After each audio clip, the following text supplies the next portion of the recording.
Baiklah, perkenalkan nama saya Kristania Kiran Bulu. Di sini kami dari kelompok kami akan mendemo modul 7 praktikum di tugas 7 ini. Dan untuk yang pertama, bagian saya adalah lab yang pertama yaitu Snort and Firewall Rules. Di sini langsung saja kita akan diantar untuk topologinya. Setelah itu yang dipersiapkan adalah CyberOps dan juga Internet Connection. Pada bagian yang pertama ini kita akan masuk langsung ke dalam virtual machine terminal.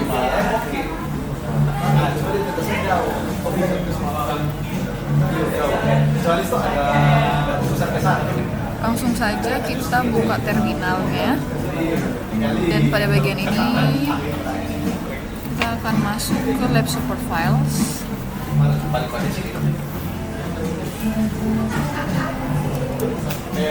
Di sini kita memberikan passwordnya CyberOps. Setelah itu kita akan ping www.cisco.com.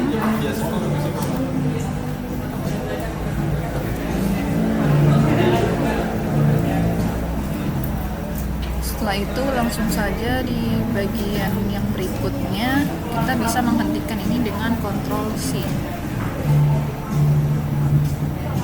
Dan kita akan masuk ke CyberOps extend topo _nomo_fb.py. Di sini akan muncul apa-apa yang terlihat, yaitu adding controller, switch host, link, starting network, dan configuration hostnya. Di situ ada semua terlihat, dan juga controllersnya, switchnya, routersnya, dan juga post configure switch and hostnya, serta starting CLI-nya yaitu mininet.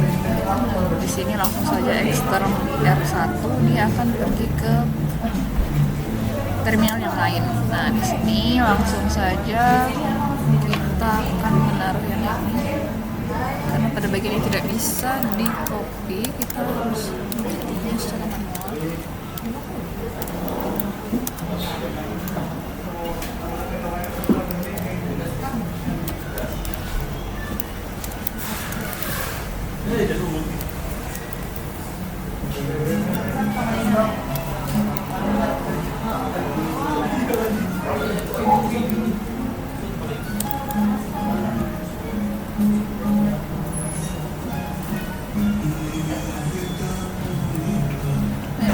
Support files, scripts, start, _snort.sh.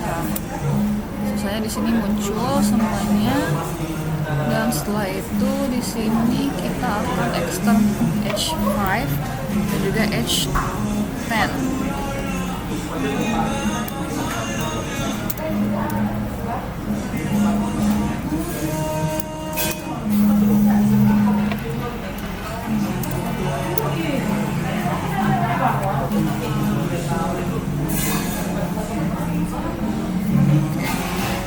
Sudah kita extend H5-nya.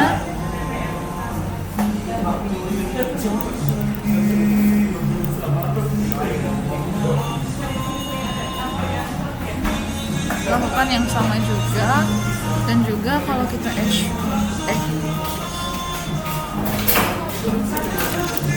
juga akan pergi ke super user yang sama.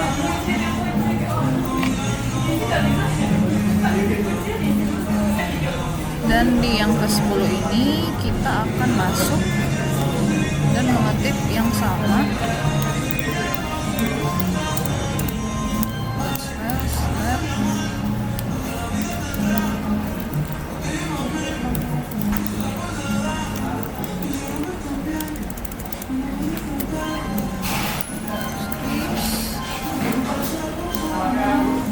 Server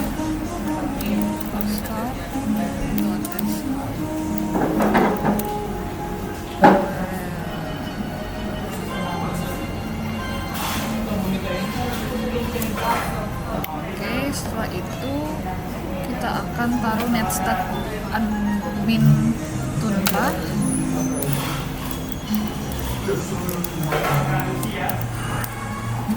Sini muncul active internet connection-nya apa, protokolnya, PID program name dan juga TCP-nya, dan statusnya listen. Sini NX-nya master dan sama. Di sini 1839, di sini 8208.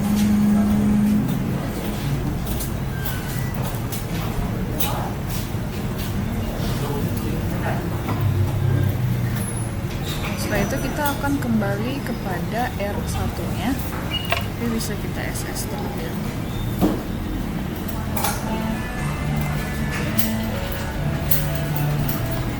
Kita bisa simpan ini dan kita kembali ke R1.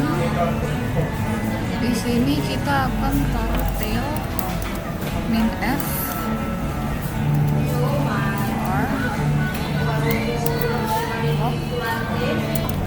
snore alert min F R snore. Oke.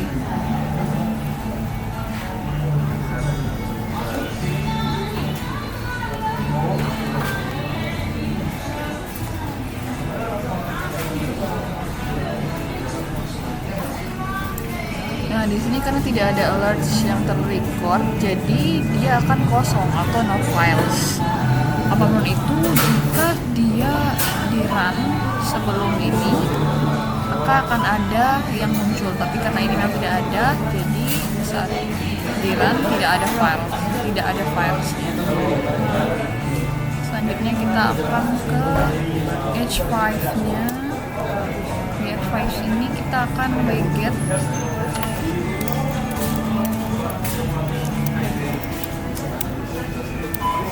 IP-nya.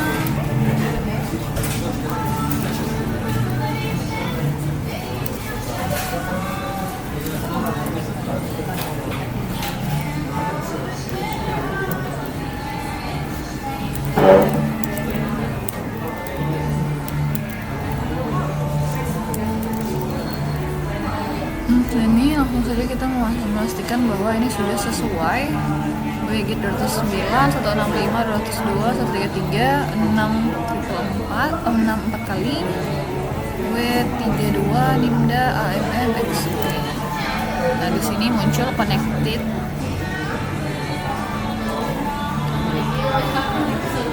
Dan di sini apa port yang digunakan itu untuk mengkomunikasikan malware web server dan apa indikatornya. Di sini port yang digunakan adalah port 6666, indikatornya terdapat pada URL yaitu 209 sekian dan angka setelah titik 2 itu menunjukkan nomor portnya yaitu 44 ya. Sorry untuk angka ya, menunjukkan portnya yaitu 64 kali. Ini. Oke, selanjutnya dari malicious di R1. Di sini apakah dia berhasil download, yaitu filenya berhasil di-download sepenuhnya dan terdapat karena terdapat indikator 100% dan save-nya di sini ada. Dan indikatornya juga 100%. Jadi berhasil terdownload.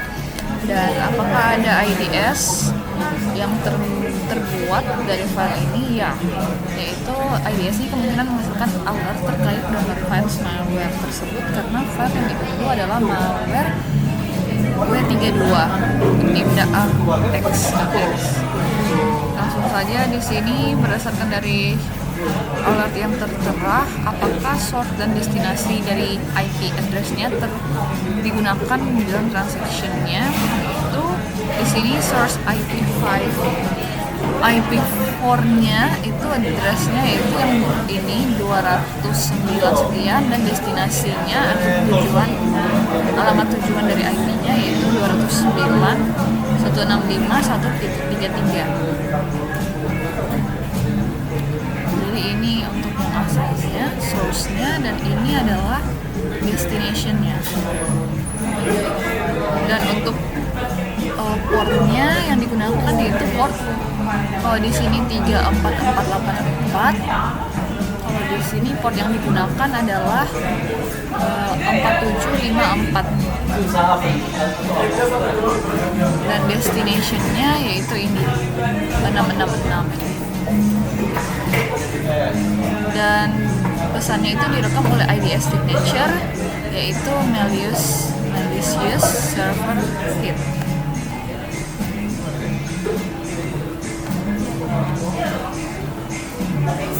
Langsung saja di sini di H5 kita akan TCP dump min A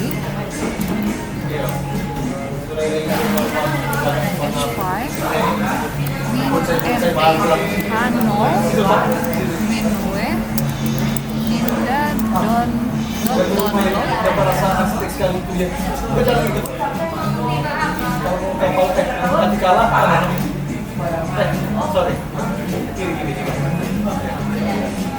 Lalu kita mulai push.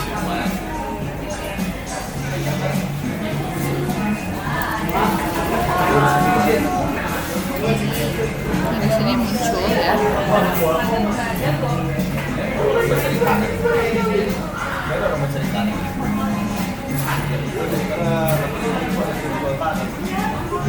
Ini muncul kita 8231. Dan langsung saja di sini di H5 kita akan wget kembali.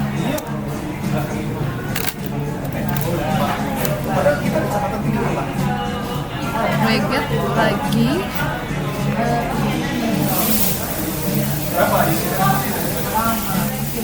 Nah, di sini flanknya muncul 475448, dan untuk stopnya kita pakai FG.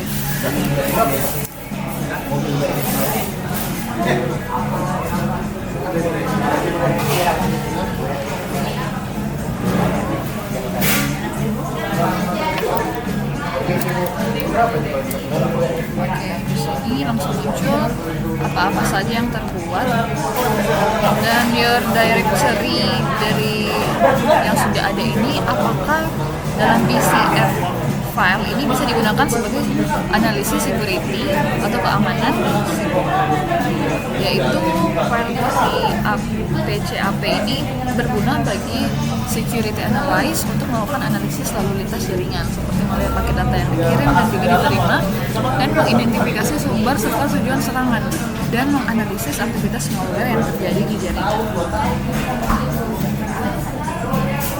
Di bagian ini kita akan kembali ke Extern R1. Di sini kita akan taruh IP tablesnya. IP tables min L min V. Oke, di sini muncul ya chain inputnya, chain forwardnya, dan outputnya, yaitu ada input, forward, output.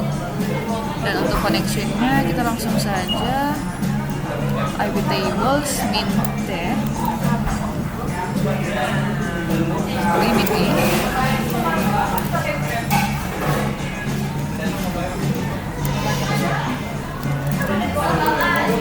Forward min I, TCP min D 209 min 165.165 202 dan 133. Port tujuannya 64 kali min J drop. Di IP tables min I forward min B TCP min D 209.165.202.133 minus 2 kali di port 64 kali min G drop. Oke. Di sini udah terdrop, dan dimana forward itu untuk menaruh atau insert a new roles in forward chain, dan juga min TCP sebagai specify the protocol TCP protocol, dan juga 209 ini adalah paket destinationnya, spesifiknya, dan di port 64 kali ini adalah specify the destination port, dan juga G-drop, min G-drop adalah set the action to drop.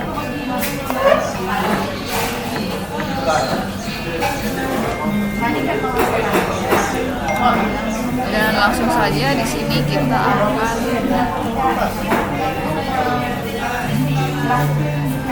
ID tables lagi.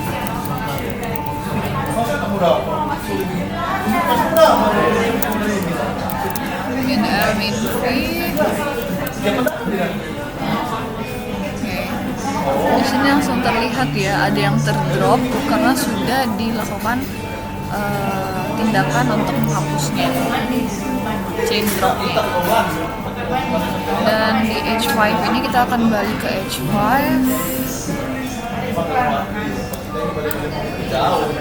Di H5 ini kita akan reget kembali.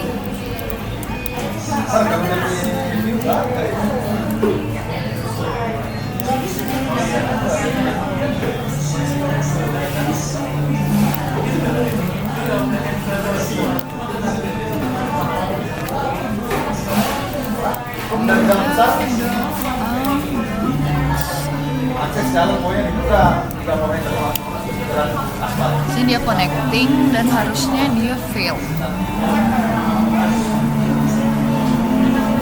Berdasarkan model harusnya dia tidak berhasil karena koneksi servernya mengalami connection timeout, yang berarti akses ke server atau port tersebut telah diblokir sehingga file tidak dapat diunduh. Dan pendekatan yang lebih agresif namun valid adalah memblokir seluruh trafik dari alamat IP server tersebut atau penyerang, yaitu 209.168.102.133, dan bukan hanya memblokir 66666 saja. Dan ini mungkin agak lama karena server membaca tidak ada file yang bisa terinstall atau terdownload.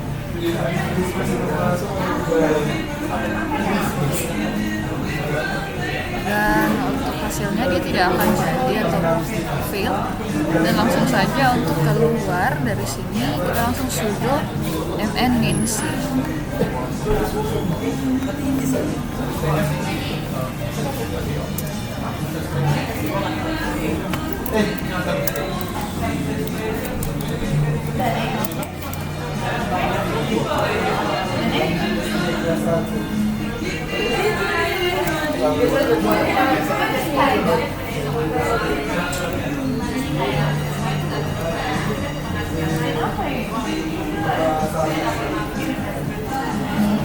Sekian dari saya, dan selanjutnya lab kedua akan dilanjutkan oleh teman saya. Terima kasih. Baik, terima kasih atas kesempatan yang diberikan. Perkenalkan, saya Briliani Potalangi dengan NIM 230211060022. Dan saat ini kita masuk pada lab yang kedua, yaitu lab yang berjudul Convert Data into a Universal Format. Nah, di sini terdapat background atau skenario yang akan kita buat pada lab yang ini, di mana pada lab Convert Data into a Universal Format ini, kita tidak akan membuat aplikasi yang baru, melainkan kita akan mengolah file atau memanipulasi file, log file di sini, di mana data-data yang ada di dalamnya itu memiliki format yang seragam. Nah, proses penyeragaman format ini disebut normalisasi data log. Ini ada log filenya. Kemudian log tersebut berasal dari berbagai sumber seperti aplikasi, server web, perangkat jaringan, atau security onion. Nah, setiap sumber dapat menuliskan informasi dengan format yang berbeda. Nah, di sini ada normalisasi data log. Di sini digunakan untuk memproses data pada saat konversi message atau konversi pesan, di mana itu mengubah pesannya menjadi format yang lebih common. Di sini ada juga tools-tools yang nanti kita akan pakai. Nah, kita masuk pada part yang selanjutnya. Part yang kedua itu normalize timestamps in a log file. Nah, Di sini timestamp ini sendiri digunakan untuk mengentry data, di mana eh, spesifikasinya itu kalau timestamp adalah ketika di record event yang ada tempatnya. Jadi ketika kita melakukan entry data yang ada waktunya, itu biasanya disebut timestamp. Nah, di sini juga ada format timestamps yang akan kita pelajari, yaitu Unix epoch dan juga human readable. Nah, Unix epoch ini sendiri adalah cara komputer menyimpan waktu dengan menghitung jumlah detik. Kalau di sini sudah sejak Januari hari yang pertama tahun 1970. Di sini sudah ada contohnya untuk Unix epoch-nya. Nah, sedangkan human readable itu yang sudah lebih common lagi, di mana format ini sendiri merupakan format yang bisa dibaca oleh manusia. Contohnya ini. Wednesday 28 Juni 2017 di jam 13 20 di jam 13 atau di jam 1 lewat 27 menit 18 detik pada waktu GMT. Nah, itu sama dengan 14986 56439 kalau kita menggunakan Unix epoch-nya. Nah, di sini kita akan mulai langsung saja pada command prompt-nya di sini. Di sini kita sudah buka CyberOps workstation-nya, kita buka terminal. Kemudian kita masuk pada lab support file-nya.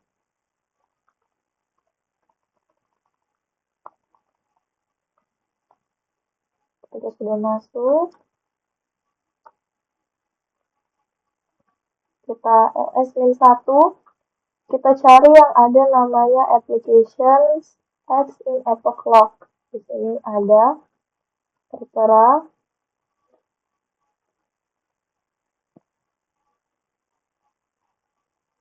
Oke.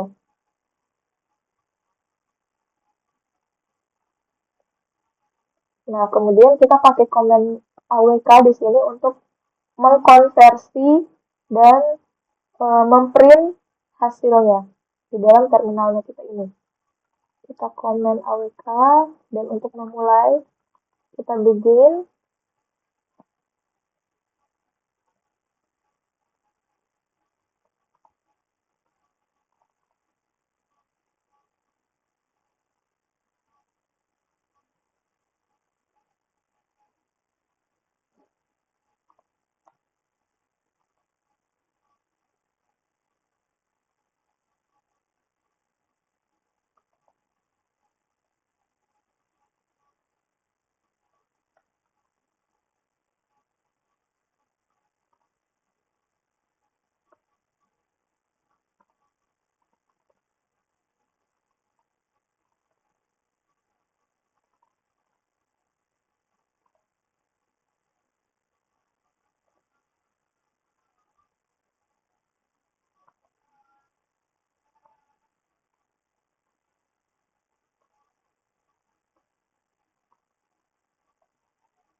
Sebentar.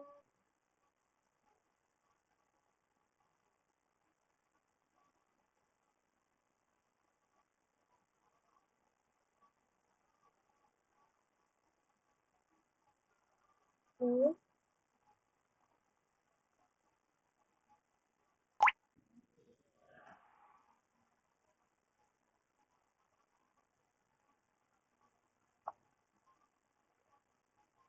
Sudah kembali.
Oke, ketika kita coba untuk pakai komen AWK dan kemudian memulai untuk codingannya di sini, kita meminta konversi timestamps-nya di sini.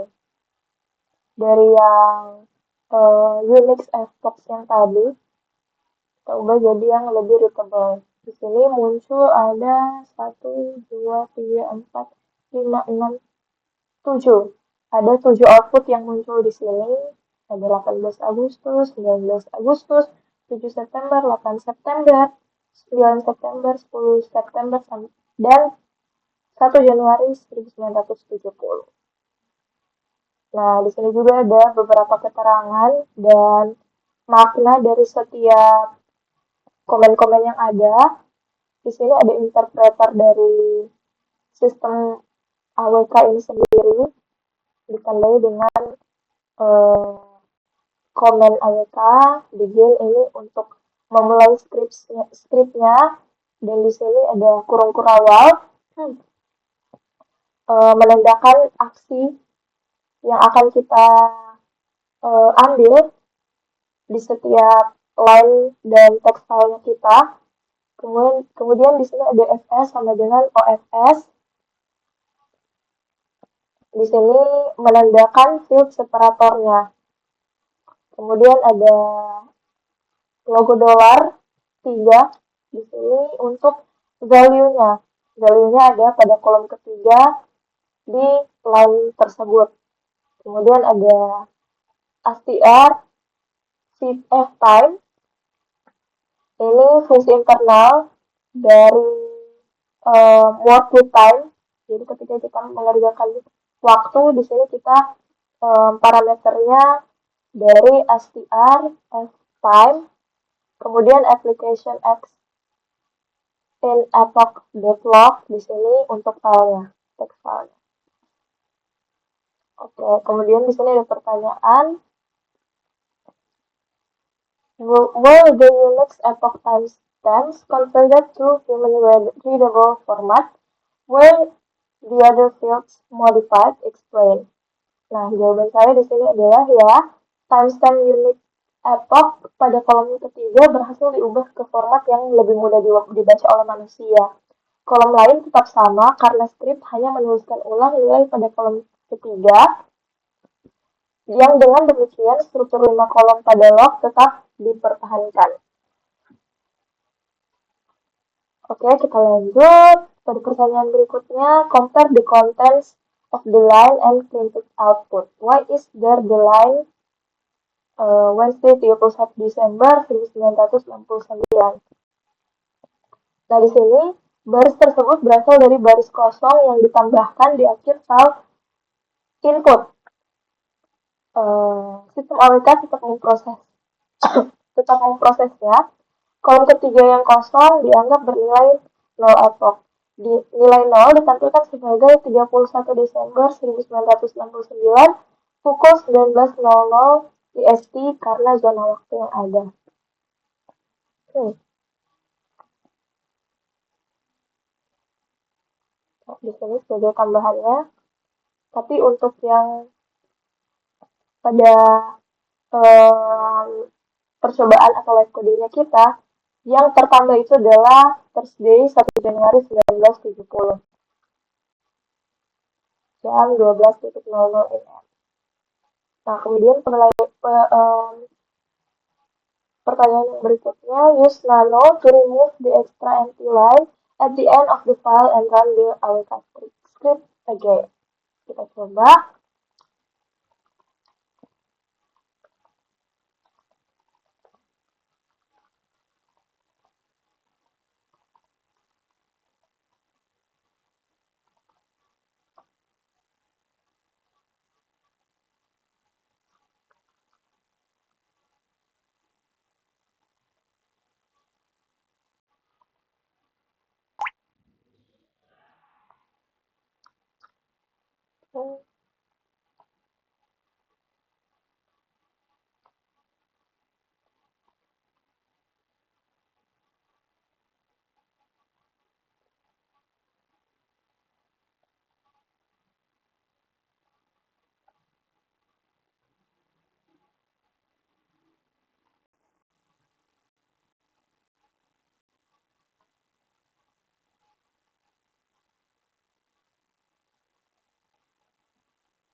Kita coba kembali.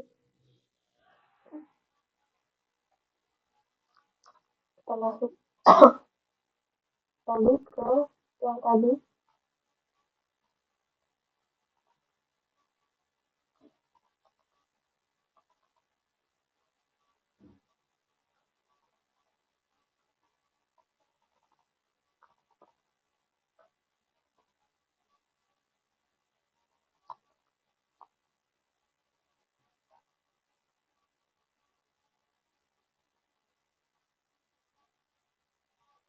Kita coba nambah.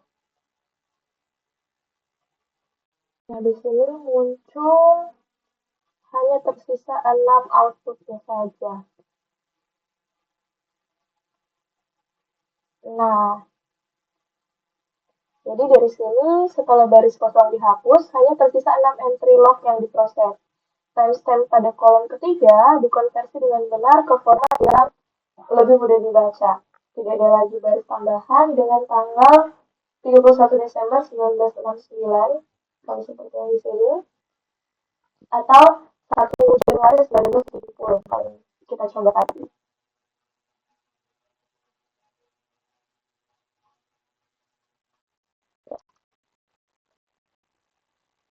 Oke.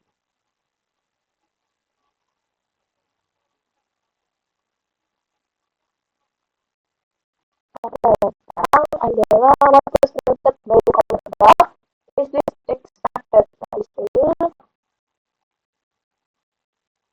oke, kita coba run command ini.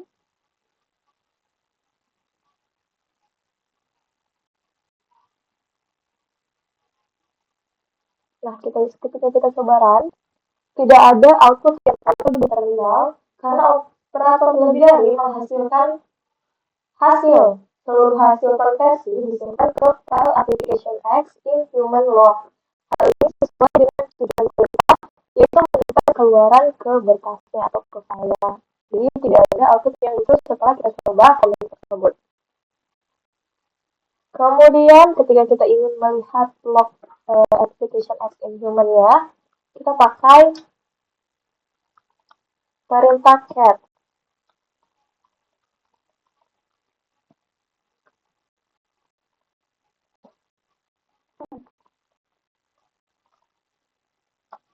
Oke, ketika kita menggunakan perintah cat, file yang tadi sudah disimpan ke dalam berkas muncul di sini. Muncul di sini ada 7 outputan. Sama seperti yang kita lihat tadi pada file log file application example. Nah, selanjutnya kita masuk ke dalam part yang ketiga. Normalize timestamps is in an Apache log file. Nah, masih dalam file yang sama, kita pakai perintah cat lagi untuk masuk ke untuk melihat isi file dari Apache-nya. Di sini ada sekitar 1, 2, 3, 4, 5, 6 outputan yang tampil dan muncul ketika kita menjalankan perintah cat. Nah, di sini sudah dijelaskan bahwa kolom pertama terdapat IP address versi 4, untuk kolom yang kedua dan ketiga tidak dipakai, dan juga karakter kurang karena di sini represent dari no value. Oke, ini kemudian kolom yang keempat ada timestamps pada unique epoch. Kemudian kolom yang kelima terdapat details mengenai eventnya. Oke, dan kolom yang terakhir itu adalah status kodenya.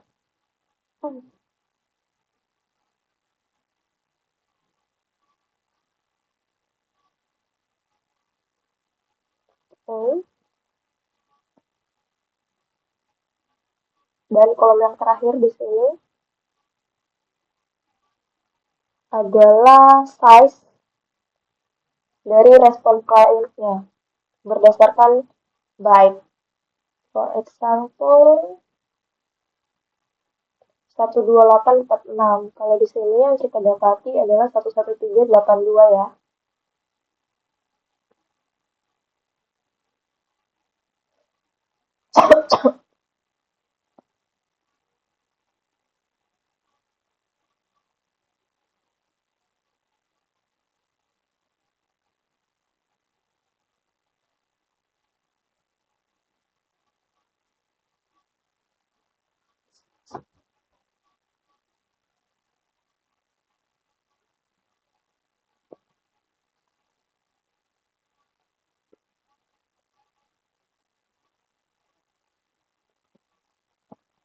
Oke, kita jawab dulu pertanyaan yang pertama di sini. Karakter apa yang bekerja sebagai delimiter yang baik untuk log file Apache di atas? Nah, jawabannya adalah karakter spasi karena kolom-kolom log Apache dipisahkan oleh spasi. Kemudian, how many columns does the Apache log file above contain? Ada berapa kolom dari Apache log file yang ada di atas?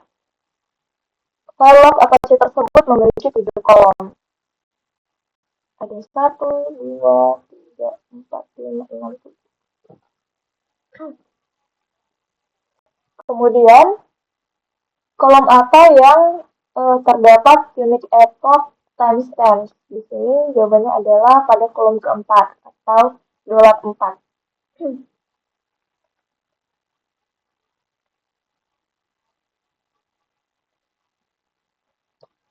Oke, lanjut.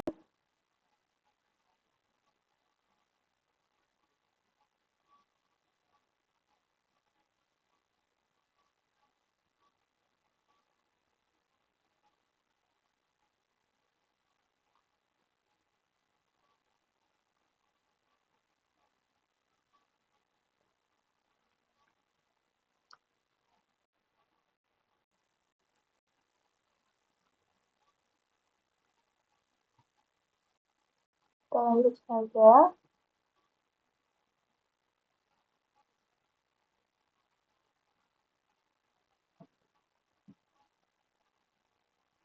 Kita mengkonversi lagi menggunakan perintah awk. Nah, di sini terdapat beberapa baris yang muncul sebagai outputnya dan juga timestamps-nya.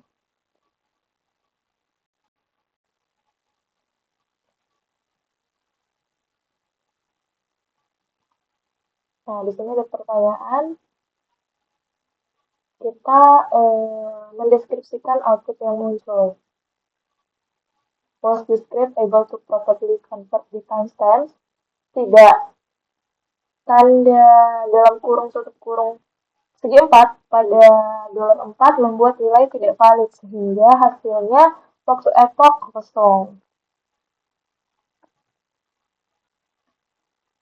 Oke. Nah, sebelum itu saya akan menjelaskan kembali. Di sini ada 7 kolom di mana kolom yang pertama ini sebagai IP address. Nah, di sini kolom yang kedua yang ada garis tadi. Dan di sini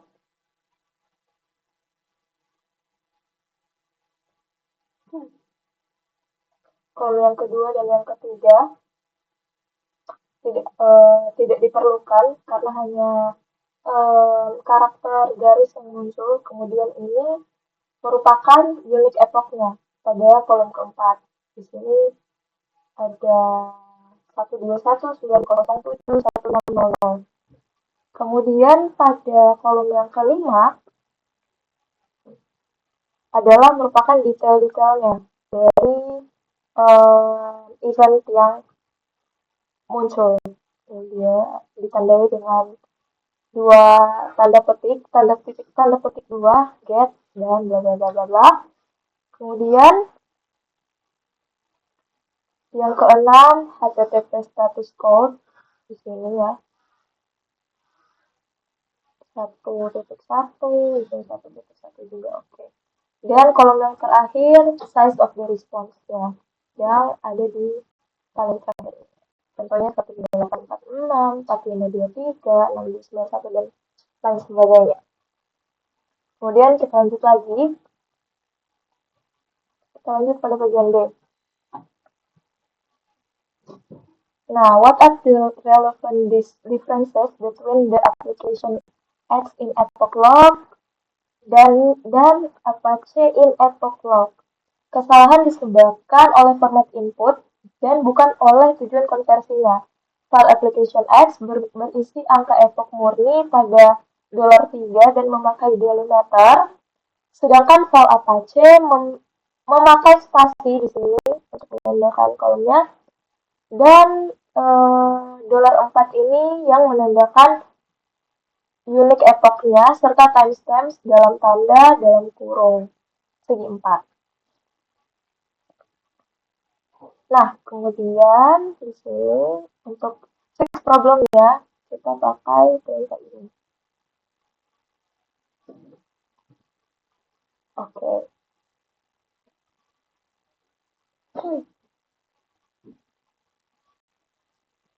Untuk outputnya di sini bisa kita lihat. Di sini terdapat beberapa keterangan terkait apa saja yang kita gunakan pada file Apache-nya.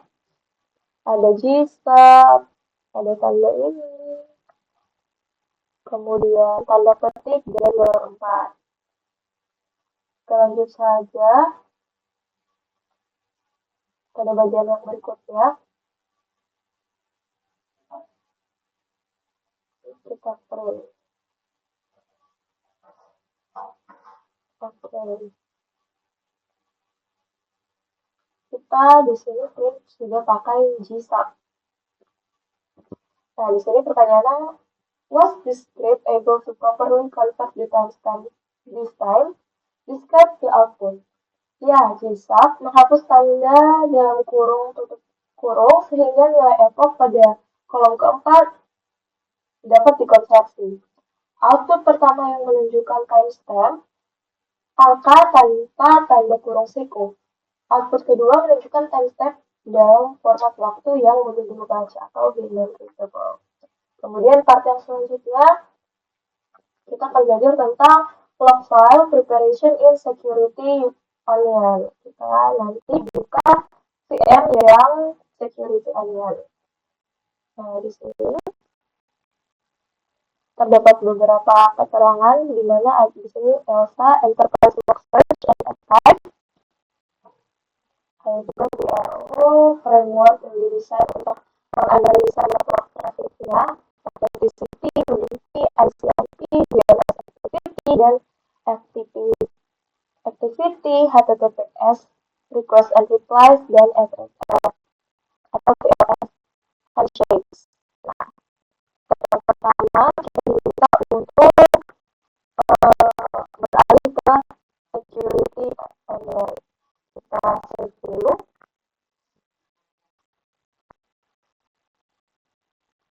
Oke, di sini kita beralih pada security onion.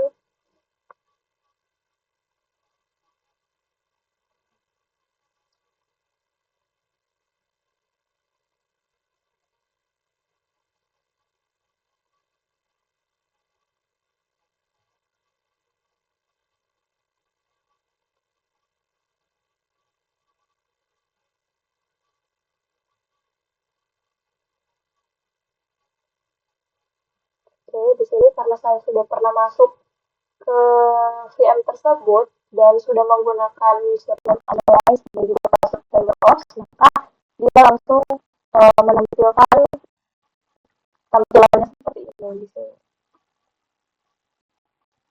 Nah, kita disuruh yang pertama itu membuka terminal Windows. Oke, kita buka terminal emulator.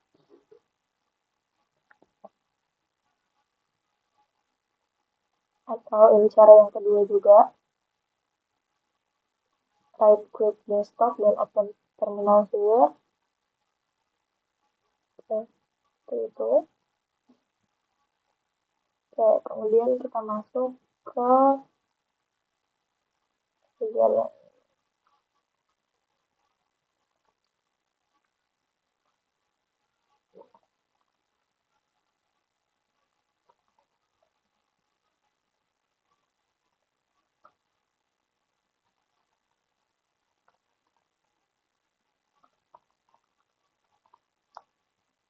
ini.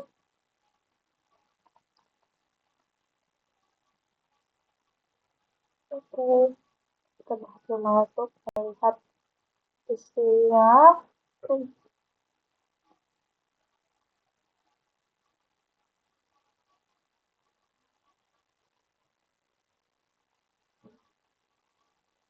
Step yang selanjutnya kita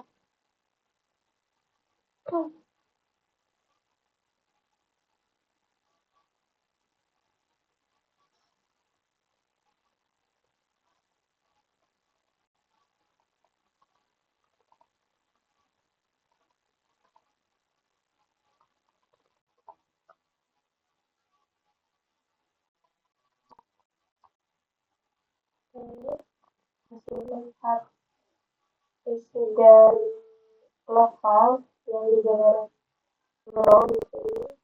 Ada terdapat 7 log files, ada capture loss, ada communication, ada call, ada status, ada incident, ada incident, dan juga web log.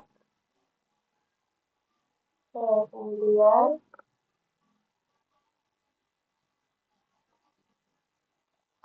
masuk lagi ke sensor data.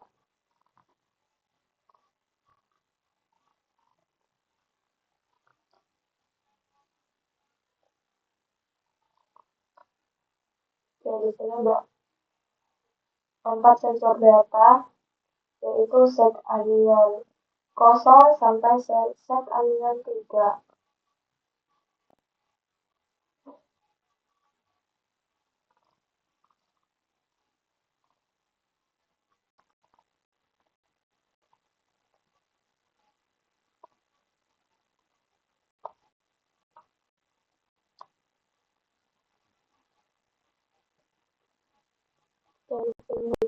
lagi. Terdapat Argus, Daily Log, Sportscan, Science TV, Snort 1, Snort 1 Stats, dan juga Snort Stats.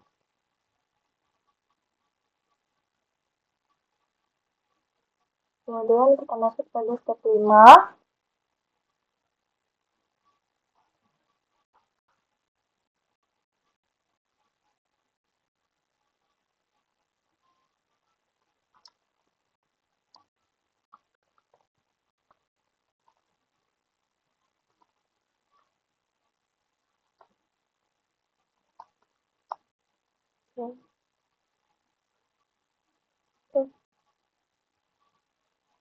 Yang muncul juga list-list dari paket slotnya, Ostet Agent, ada full proport juga, ada sensor print, sensor window, dan lain-lain. Dimana step 5 ini kita melihat various slot yang ada di sini. Oke.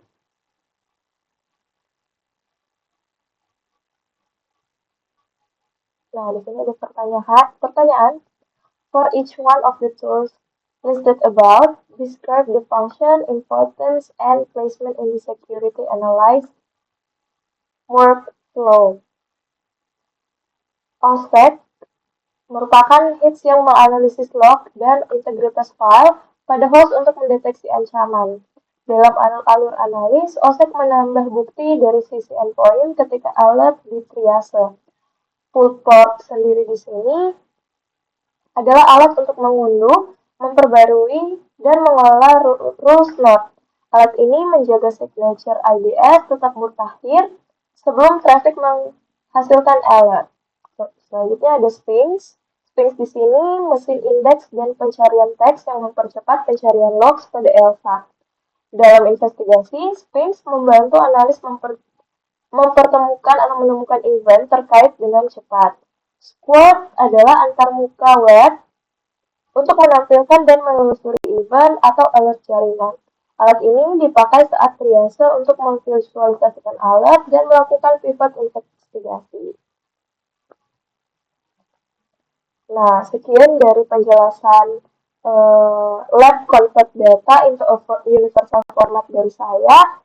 Sekian dan terima kasih, dan saya serahkan pada teman saya yang akan menjelaskan lab selanjutnya, yaitu regular expression tutorial. Halo semua, perkenalkan nama saya Clarissa Maramis dengan NIM 230211060024. Dan pada video kali ini saya akan menjelaskan untuk dua lab dari Cisco CyberOps. Yang pertama adalah lab regular expression tutorial, dan yang kedua adalah lab extract and executable from a PCAP. Nah, kedua lab ini sangat penting dalam dunia keamanan cyber karena mengajarkan kita cara mencari pola dalam data log dan bagaimana mengekstrak file dari capture jaringan. Nah, mari kita mulai saja dengan lab regular expression tutorial. Nah, sebenarnya apa itu regex? Jadi regular expression ini atau yang biasa disebut dengan regex adalah pola simbol yang digunakan untuk mencocokkan data dalam sebuah query atau operasi pencarian. Nah, regex sangat berguna bagi security analyst untuk mencari pola tertentu dalam file log yang sangat besar. Nah, tentunya di sini untuk melaksanakan lab ini kita membutuhkan resources, yaitu ada CyberOps Workstation dan juga Internet Connection. Nah, kita melihat untuk step yang pertama, di sini dia mengatakan bahwa kita harus complete the regexon.com tutorial. Nah, di sini kita langsung saja, kita akan menggunakan situs regex1 untuk belajar dasar-dasar regex secara interaktif. Nah, situs ini itu menyediakan tutorial dengan lesson-lesson yang mudah dipahami. Nah, di sini saya langsung buka saja.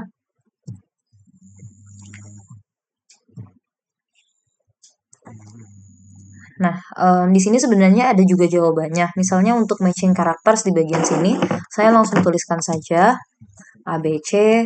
Kemudian untuk yang soal selanjutnya, di sini ada 1, 2, 3 patternnya. Kita mencari yang match ya. Kemudian untuk di bagian sini, kita melihat ada begini, terus period. Dan bisa kita lanjutkan sampai selesai sampai di bagian matches ABC or DE. F. Nah, di sini juga kita bisa mencari solutionnya. Jadi ini cukup mudah untuk kita pelajari bersama menggunakan bantuan dari website regex1 ini. Nah, jadi setelah kita menyelesaikan tutorial dari regex1, tentunya kita akan mendapatkan hasil-hasil atau fungsi-fungsi yang sekiranya bisa membantu. Nah, di sini ada penjelasannya, bisa kita lihat bersama. Kemudian ini ada artinya, gitu. Bisa kita lihat di bagian sini. Ini bisa kita langsung cari. Seperti period, kemudian ada bintang, ada dolar di sini.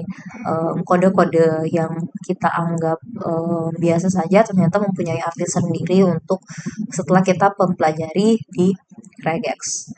Nah, kemudian kita langsung lanjut saja pada bagian yang ketiga, yaitu step verify your answers. Nah, pada bagian ini kita akan langsung menggunakan CyberOps Workstation VM.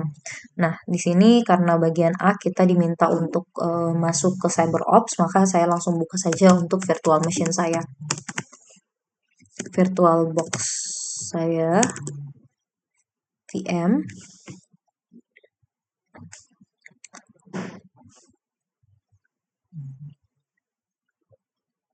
Nah, di sini kita masuk untuk Cyber Security Workstation. Kita langsung start saja.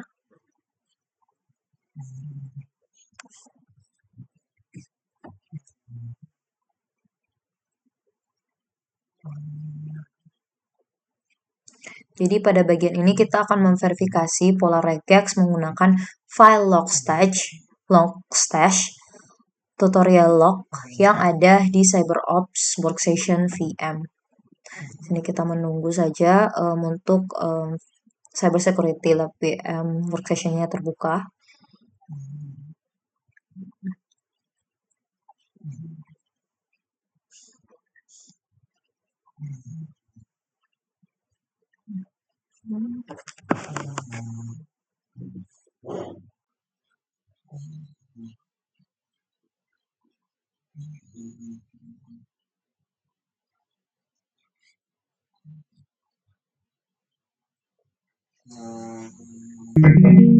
Sini kita masukkan saja untuk passwordnya CyberOps.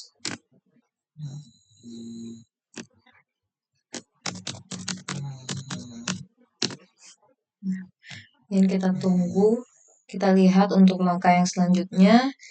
Kita akan buka terminal. Terus ini sudah terbuka terminal, kita langsung tuliskan saja untuk cd lab.support.files cd lab.support.files kita langsung enter saja. Setelah itu, di sini kita akan menggunakan command less logstash tutorial .log logstash tutorial.log. Nah, di sini bisa kita langsung lihat. Nah, jadi kita melihat, perhatikan di bawah sini, di bagian bawah layar terdapat kursor. Nah, di sini kita ketik regex dengan awalan garis miring untuk mencari pola dalam file log ini. Nah, misal di sini kita diminta untuk ketik, kita akan mencari untuk angka 83, maka kita diminta untuk menulis forward slash di sini. Langsung tuliskan saja untuk forward slash, kemudian kita shift, kita tuliskan 83. Kemudian kita langsung enter. Nah, nantinya di sini akan menunjukkan baris yang disorot. Pola pangkat 83 itu mencocokkan semua baris yang dimulai dengan angka 83. Perhatikan baris-baris yang disorot. Di sini bisa kita langsung lihat bersama, ada baris-baris yang disorot. Kemudian, misalnya kita tekan N untuk hasil yang berikutnya. Nah, kita ketik lagi untuk, di sini kita diminta untuk mencari ini for the next expression kita mencari A sampai Z, kemudian di dalam kurung kurawal itu 2 dan 4. Sini kita langsung tuliskan saja lagi. Slash A sampai Z, kemudian kita tutup kurungnya. Setelah itu kita tuliskan dengan kurung kurawal untuk 2,4. Kita enter. Nah, ini untuk demo pencarian huruf kapital. Nah, nantinya pola ini akan mencocokkan 2 hingga 4 huruf kapital berurutan seperti get, HTTP, atau post yang sering muncul dalam log web server. Nah, jadi bisa kita lihat bersama ini untuk mencari kita menggunakan slash. Jadi setiap pola-pola itu memberikan highlight yang berbeda. Ini sangat berguna ketika kita menganalisis jutaan baris log untuk menemukan anomali atau serangan tertentu. Nah, kita lanjut pada langkah yang berikutnya. Di sini kita langsung diminta untuk press key untuk exit dari logstash tutorial log file ini. Kita langsung press key saja. Nah, ini kita langsung keluar, dan untuk lab kali ini pada bagian G kita langsung tutup terminal dan mematikan virtual machine.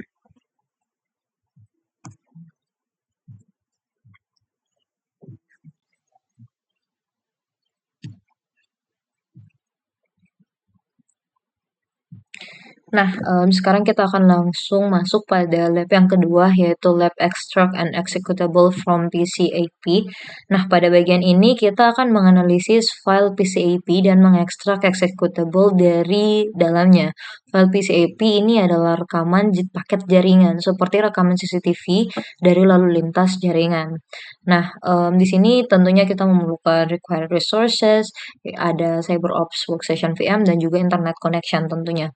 Nah, kita akan langsung masuk pada part yang pertama, yaitu kita akan menyediakan virtual environment untuk lab ini. Pertama, kita langsung buka saja untuk cyber security workstation-nya. Di sini kita langsung buka.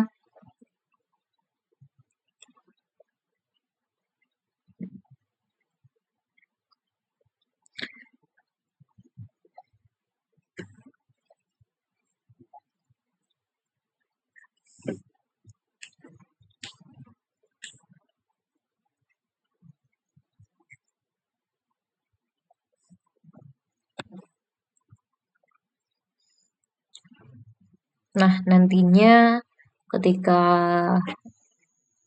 virtual machine kita sudah terbuka, itu kita akan men-setting untuk network CyberOps-nya. Dari yang awalnya kita ubah pada modul sebelumnya, kita ubah lagi ke bridge adapter. Namun untuk punya saya sendiri itu sudah bridge adapter, jadi kita tidak perlu mengubahnya. Di sini kita langsung masuk saja dulu dengan password CyberOps. Kita masuk.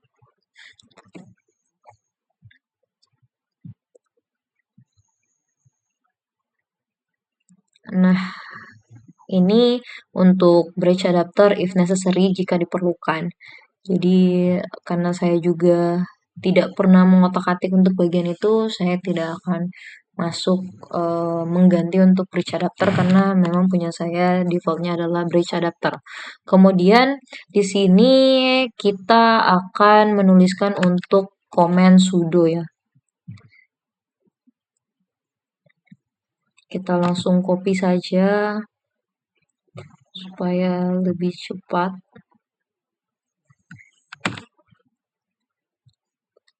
Di sini kita paste enter CyberOps. Ya, dan itu sudah IP configuration-nya sudah berhasil. Kemudian di sini kita masuk pada part yang kedua, yaitu kita akan manually analyze pre-capture logs and traffic captures. Ini kita akan bekerja dengan file nimda.download.pcap yang berisi rekaman download malware nimda. Nah, file ini itu sebenarnya sudah tersedia di directory lab. Nah, kita langsung masuk saja. Di sini itu kita diminta untuk menuliskan di terminal untuk navigasi ke directory PCAPS. Nah, maka kita copy saja untuk komen yang ini. Kita copy, terus kita paste di sini. Kita enter. Terus kita tulis ls.l. Enter. Nah, jadi kalau di modul ini muncul tiga file PCAP. Yang kita akan fokus itu di nimda.download.pcap. Namun, untuk device saya itu hanya muncul 2. Tapi tidak mengapa karena kita hanya akan fokus untuk yang nimda.download.pcap. Nah, kemudian kita lanjut. Nah, di sini kita diminta untuk membuka Wireshark.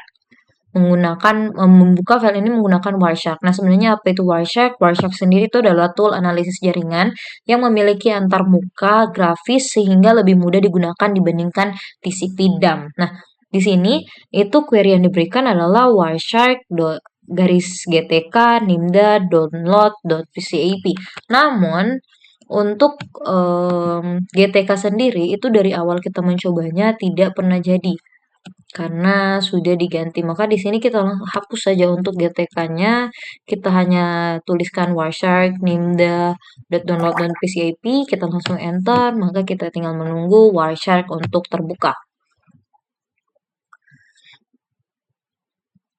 Sini kita menunggu. Nah, di sini bisa kita lihat Wireshark sementara akan terbuka. Nah, di sini Wireshark sudah terbuka. Nah,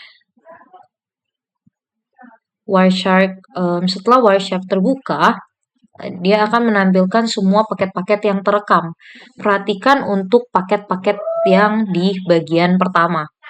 Nah, di sini kita akan melihat untuk 3 paket utama. 3 paket pertama ini adalah TCP 3-way, handshake, SYN ACK, dan ACK. Ini adalah proses normal untuk membangun koneksi TCP. Paket keempat adalah request get yang sebenarnya, yaitu ini yang bagian hypertext transfer protocol. Nah, di sini sesuai dengan modul, kita melihat kalau misalnya di bagian sini kita akan expand untuk yang bagian HTTP. Kita klik. Nah, di sini kita bisa melihat detailnya ya dari request HTTP GET untuk file w32.nimda.amm.exe dari server 209.165.202.133 pada port 666. Nah, di sini salah satu fitur dari powerful dari Wireshark ini adalah follow TCP stream.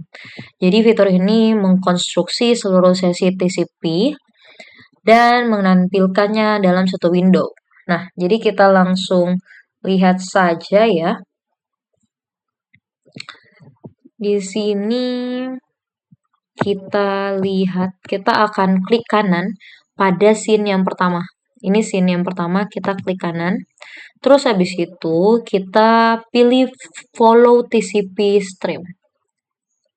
Kita lihat ya, di sini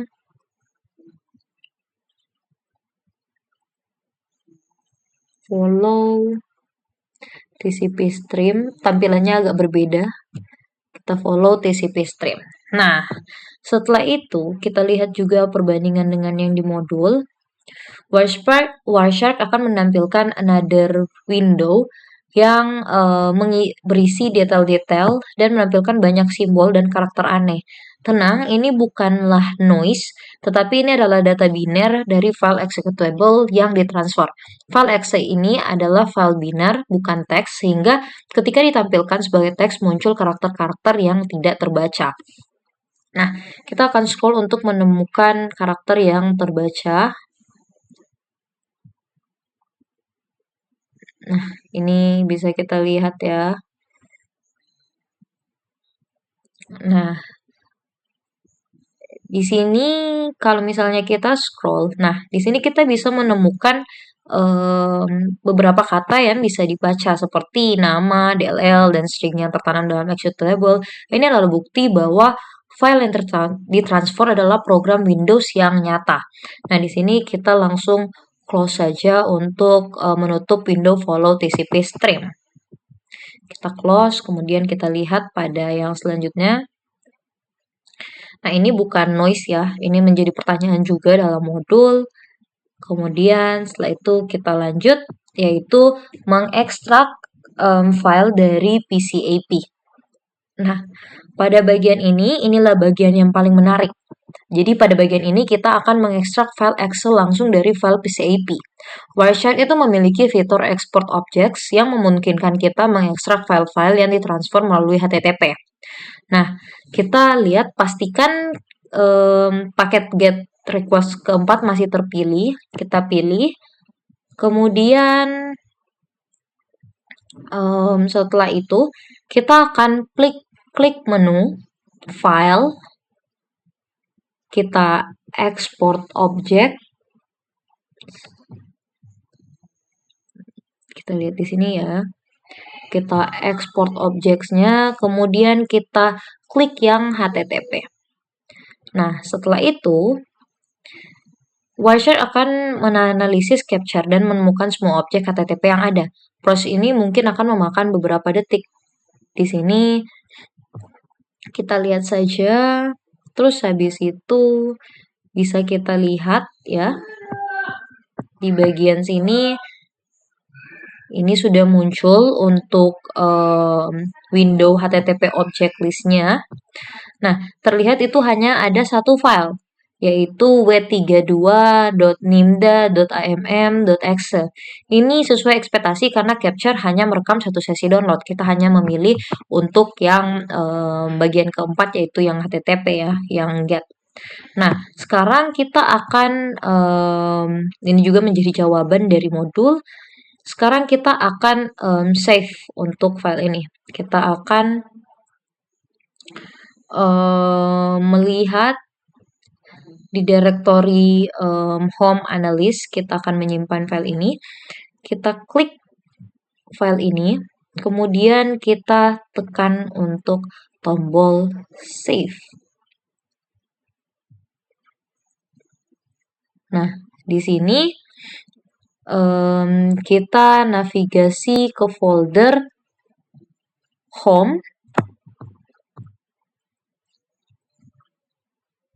Kita home, kemudian kita pilih untuk yang analyst folder.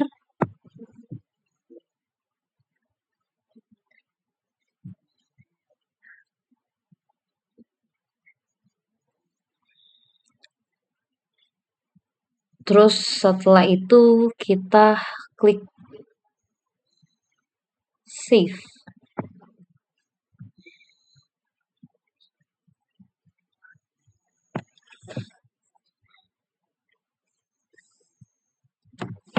Kita save. Setelah itu kita lihat pada yang selanjutnya. Ini kita akan memverifikasi dan identifikasi dari filenya. Langkah terakhir itu adalah memverifikasi bahwa file berhasil disimpan dan mengidentifikasi jenis file tersebut. Nah, kita berarti kembali ke terminal ya. Kita kembali ke terminal, kemudian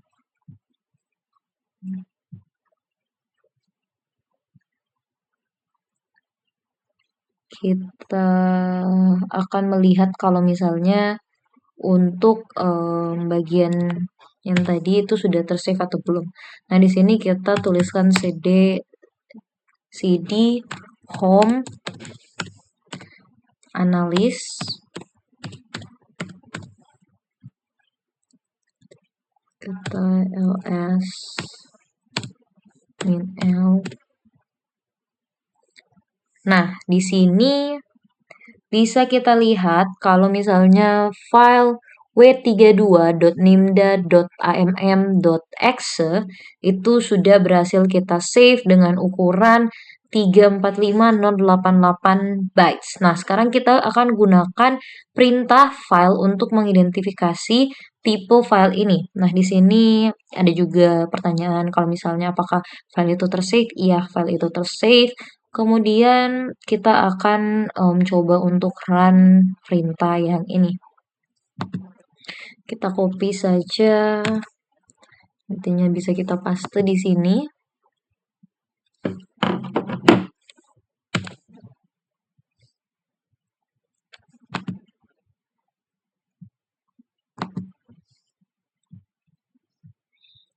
File w32.nimda.amm.exe. Paste, enter. Nah, ini muncul query yang sama persis, muncul hasil yang sama persis dengan di modul. Yang arti dari output ini itu menunjukkan bahwa PE32 plus executable console x86-64 for Miss Windows. Ini membuktikan bahwa file tersebut adalah executable Windows 64 bit. Ini adalah informasi penting untuk proses analisis malware selanjutnya. Dan ada beberapa kesimpulan dari lab extractable from PCIP. Kita bisa belajar cara menganalisis capture jaringan menggunakan Wireshark, menggunakan fitur follow TCP stream untuk merekonstruksi sesi dan mengekstrak file yang ditransfer menggunakan export HTTP objects. Dan ini adalah teknik yang paling penting dalam analisis insiden keamanan. Dan untuk lab selanjutnya akan dijelaskan oleh teman saya. Terima kasih. Baiklah, perkenalkan nama saya Gabriela Kobar dan saat ini saya akan melanjutkan untuk lab yang terakhir, yaitu pada lab interpret HTTP and DNS data to isolate threat actor. Jadi pada lab ini kita akan meninjau log selama eksploitasi kerentanan HTTP dan DNS yang telah terdokumentasi. Jadi pada bagian ini kita akan mempersiapkan untuk virtual environment-nya, kita akan melihat untuk serangan SQL injection dan eksfiltrasi data menggunakan DNS. Jadi pada lab ini kita akan melakukan SQL injection untuk mengakses database. Kita akan menggunakan DNS untuk membantu proses pencurian data dan akan menganalisis log yang dihasilkan.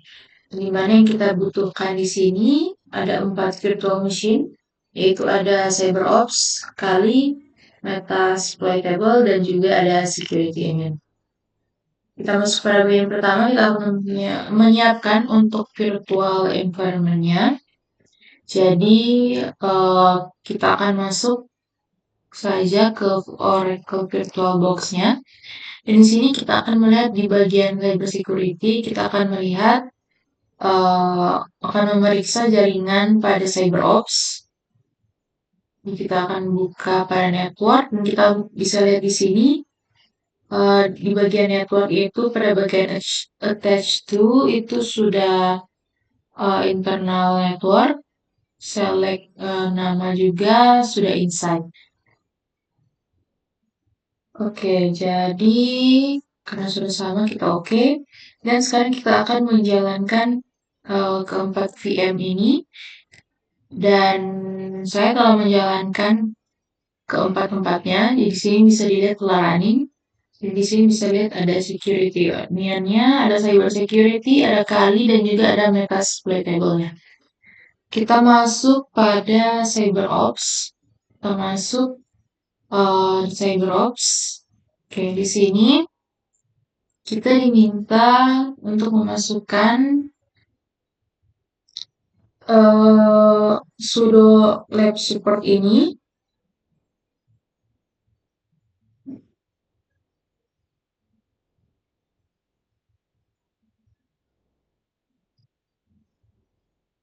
Oke, kita masukkan.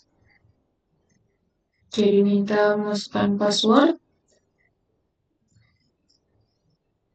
Oke, dan di sini telah muncul untuk configuration-nya. Di sini successful, yaitu di IP 192.168 192.168.192.168 dan untuk gateway-nya 192.168.0.1. Jadi IP configuration successful. Oke, dan selanjutnya kita akan membuka security onion-nya. Yang ini. Kalau kita buka terminalnya,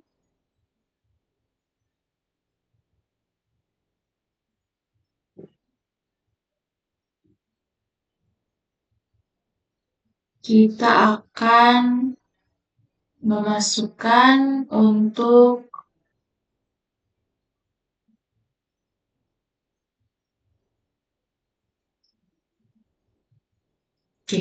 kita akan masukkan perintah sudo service nsm status dan kita harus memastikan bahwa semua status di sini itu oke.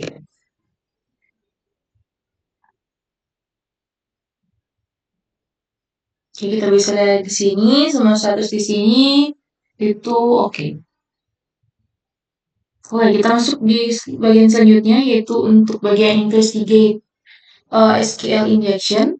Jadi kita akan melakukan SQL injection untuk mengambil data kartu kredit dari server web Metasploit table. Jadi saat ini kita akan membuka Kali Linux.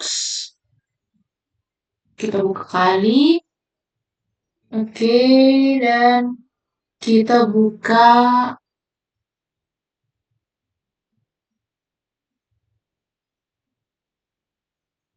Kali dan kita akan buka Firefox ESR. Icon ini kita bisa lihat yang ini. Kita menunggu. Oke, dan kita akan membuka untuk halaman yang ini. Oke, kita buka.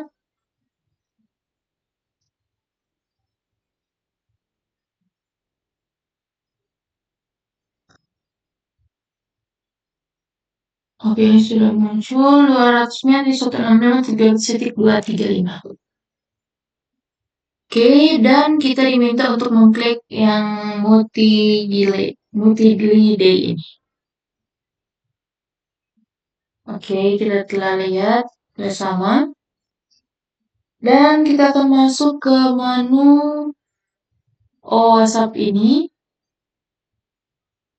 Oke, WhatsApp 10, kita buka A1 injection, terus ada SQL, extract data, dan user info. Oke, kita akan klik kanan pada kolom nama di sini dan kita akan inspect elemen. Ya, kita akan inspect elemen.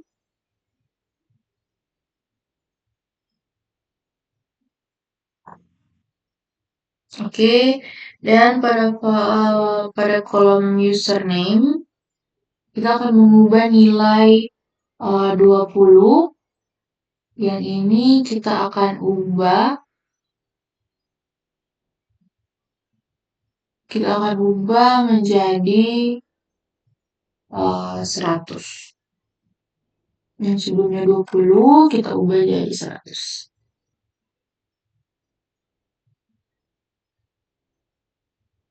Oke.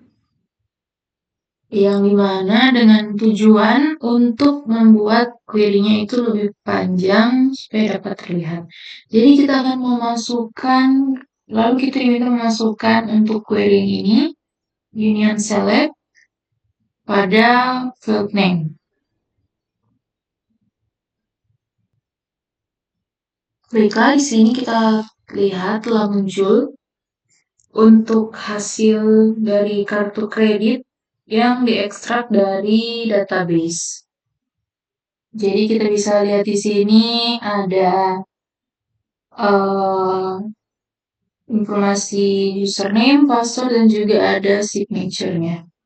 Jadi ada 5 records found, ini juga ada 5 records found. Baiklah. Kita masuk pada bagian yang selanjutnya, yaitu pada bagian review the SQL logs.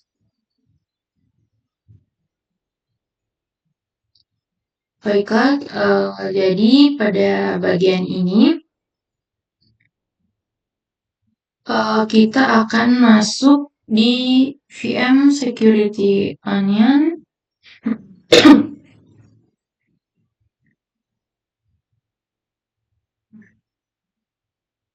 Oke, jadi setelah kita masuk, kita akan double klik untuk icon SQL-nya. Oke, kita double klik. Di sini diminta untuk memasukkan username dan juga password.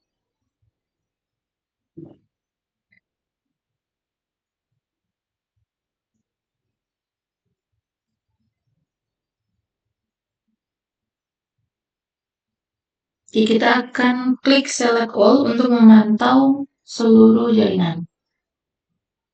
Dan kita klik start SQL-nya.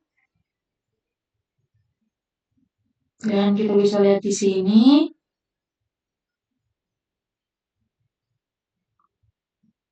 Oke, jadi pada di bagian SQL, di bagian di kanan bawah ini, kita akan klik show paket data.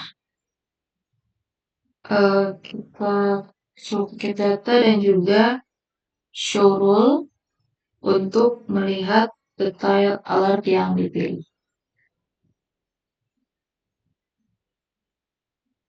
Selanjutnya kita akan cari untuk alert yang berhubungan dengan ET web server, possible SQL injection, atm union select.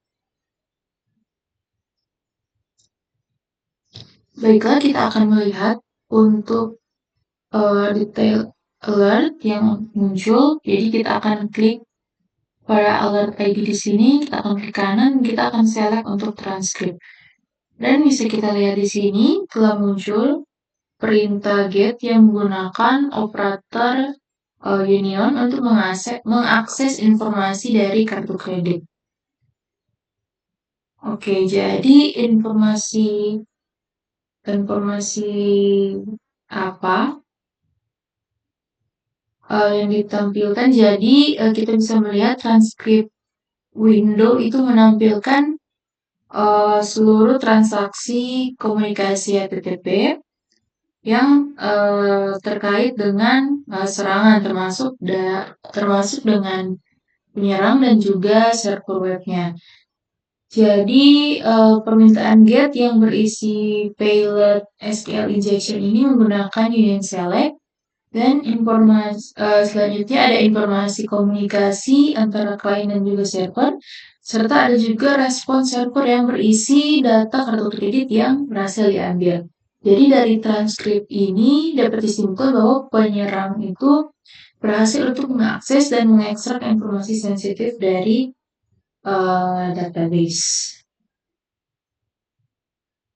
Kemudian pada bagian kolom find,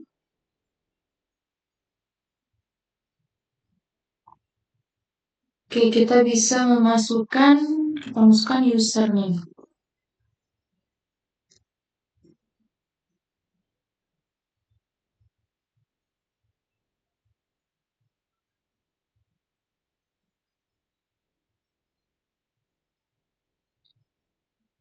Oke, jadi informasi kartu kredit yang ditampilkan pada transkrip window ini sama dengan yang diperoleh melalui SQL injection. Dan di mana hal ini membuktikan bahwa serangan SQL injection berhasil untuk mengakses database dan mengambil data sensitif. Jadi transkrip merupakan bukti bahwa penyerang itu berhasil memperoleh data kartu kredit langsung dari database menggunakan query SQL. Dan bisa disimpulkan bahwa data yang muncul pada transkrip window itu identik dengan hasil SQL injection, sehingga dapat dipastikan bahwa serangan berhasil mengekstrak informasi kartu kredit dari database harga. Oke, selanjutnya kita menutup untuk setiap window yang ada. Pada bagian SQL lagi kita akan klik kanan, kembali pada alert ID-nya, dan saat ini kita buka untuk Wireshark.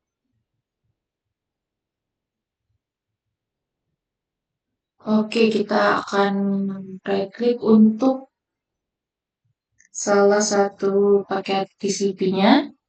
Ambil yang ini, dan kita akan pilih follow TCP stream.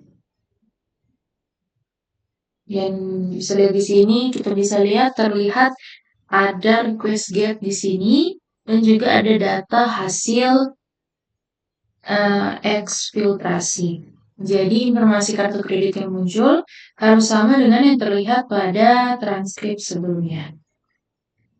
Jadi data Wireshark ini dapat disimpan melalui perintah save as, dan juga kita juga bisa melihat untuk alamat IP sumber. Kita juga bisa mencari untuk alamat IP dari tujuan, dan juga kita bisa melihat port waktu kejadian dan protokol yang digunakan. Oke. Baiklah, selanjutnya kita masuk pada bagian step 3, yaitu ada review di ELSA logs. Jadi ELSA ini juga dapat digunakan untuk memperoleh informasi yang serupa. Jadi kita masih pada VM Security Union.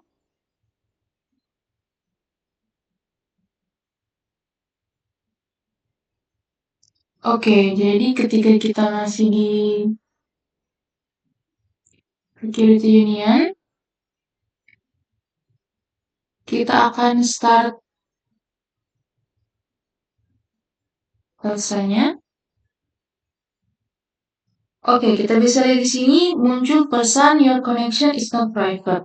Jadi kita akan klik advance.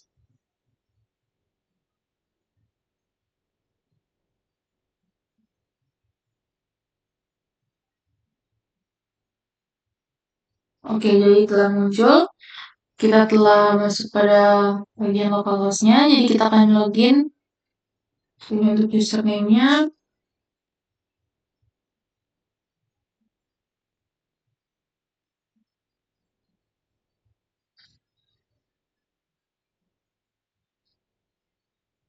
Oke, jadi kita telah login. Jadi pada left panel-nya, kita buka pada TTP. Jadi pada bagian dari bagian sites,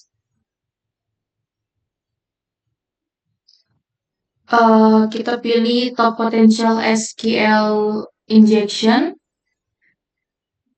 Oke, kita pilih.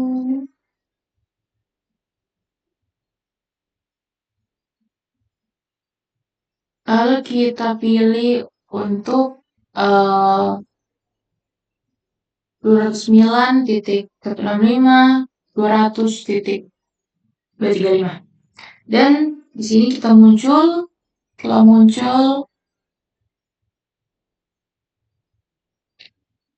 pada entry yang terakhir. Kita akan klik info. Jadi kita buka untuk yang ini. Oke, kita masukkan username.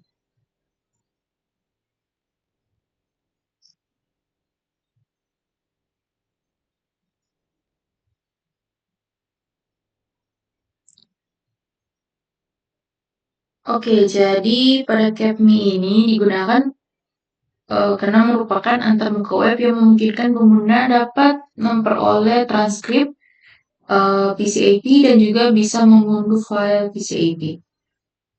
Baiklah, kita masuk pada data exfiltration di 9S. Jadi kita akan membuka untuk CyberOps di sini. Kita diminta membuka CyberOps. Oke, dan pada CyberOps kita akan navigate. Ya mungkin kita akan buka saja ini.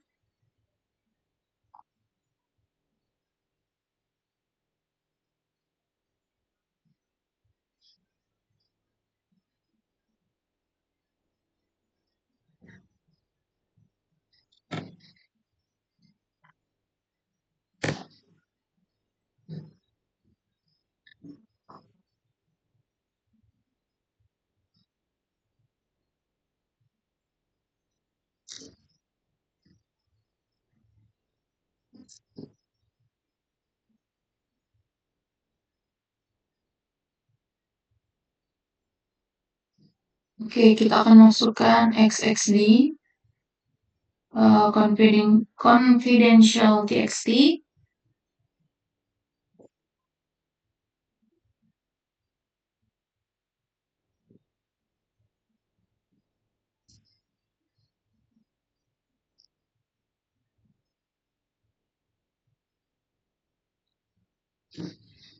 Ini kita akan verify the content of confidential apps.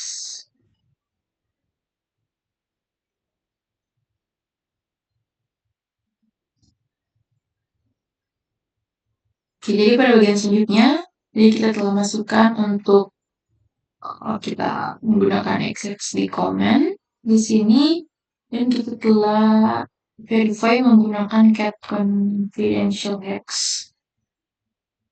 Oke, jadi kita sekarang menggunakan perintah cat yang ini. Oke, dan kita lihat di sini telah muncul. Kita telah verify untuk CyberOps. Ini menggunakan di lokal INS 209.200.200.23. Berikutnya kita akan masuk pada exfiltrate DNS query log. Jadi kita akan menggunakan Kali di sini, Kali Linux.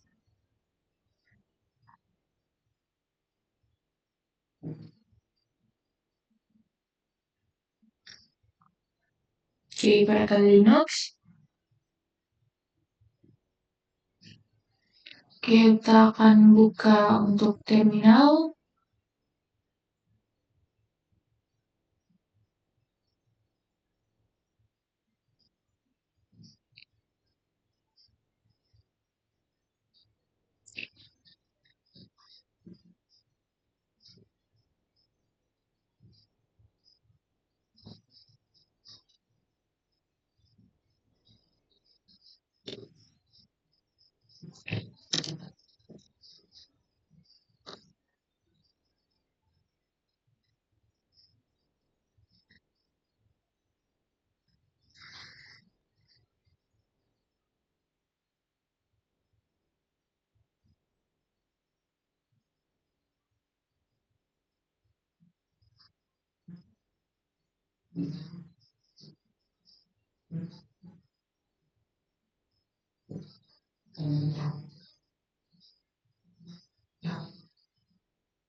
Oke, jadi kita sudah masuk pada user metasploitable di sini. Kita masuk pada analyze DNS exfiltration. Kita buka kembali untuk start Elsa dari desktop. Gunakan security onion.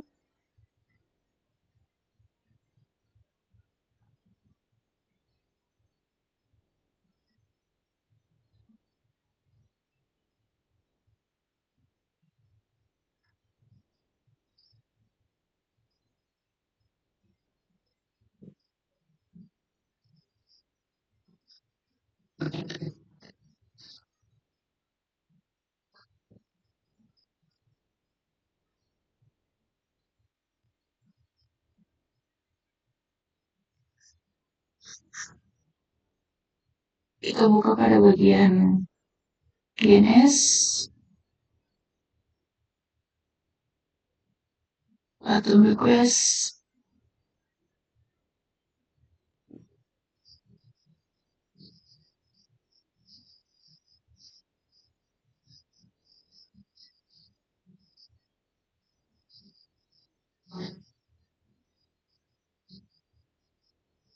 Oke, jadi bisa kita lihat di sini hasilnya confidential document 15.